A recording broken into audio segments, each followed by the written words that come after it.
નમસ્કાર મિત્રો, વિડીયોમાં તમારું સ્વાગત છે। જી હા મિત્રો, અત્યારે હાલ ગાજર ખાતા લોકો માટે મહત્વના સમાચાર સામે આવી રહ્યા છે। તો મિત્રો વાત કરીએ તો શિયાળામાં લોકો ગાજર ખૂબ જ ખાય છે। ઘણા લોકો ગાજરના પરાઠાની સાથે સાથે ગાજરનો હલવો પણ ખાય છે, ઘણા લોકો ગાજરનું અથાણું પણ ખાય છે। પરંતુ તમારી જાણકારી માટે અમે તમને જણાવી દઈએ કે ગાજરને વધુ માત્રામાં ખાવું ખૂબ જ નુકસાનકારક છે। જી હા મિત્રો, અત્યારે હાલ મોટા સમાચાર સામે આવી રહ્યા છે। વધુ પડતા ગાજર ખાવાથી પેટની સમસ્યાઓ થઈ શકે છે। જે લોકોને બીપી અને બ્લડ શુગરની સમસ્યાઓ હોય તેમને વધારે ગાજર ન ખાવા જોઈએ। આ ખાવાથી લોહીમાં શુગર લેવલ વધી શકે છે। આવા લોકોને ગાજર ખાતા પહેલા ડોક્ટરની સલાહ ચોક્કસપણે લેવી જોઈએ। જે લોકોને ઊંઘની સમસ્યા હોય તેઓને ગાજરથી દૂર રહેવું જોઈએ। નિષ્ણાતોના મતે ગાજરનો પીળો ભાગ ગરમ હોય છે અને તે વધારે ખાવાથી પેટમાં ગરમી અને ગળામાં બળતરા થાય છે।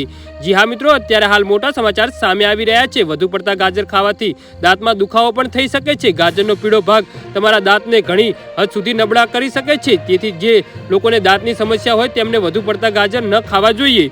જી હા મિત્રો, તો આના વિશે તમારું શું કહેવું છે તો નીચે અમારી કોમેન્ટ બોક્સમાં જરૂરથી જણાવજો અને અમારી યુટ્યુબ ચેનલને સબસ્ક્રાઇબ કરવાનું ભૂલતા નહીં। વિડીયો પૂરો જોવા બદલ તમારો ખૂબ ખૂબ આભાર।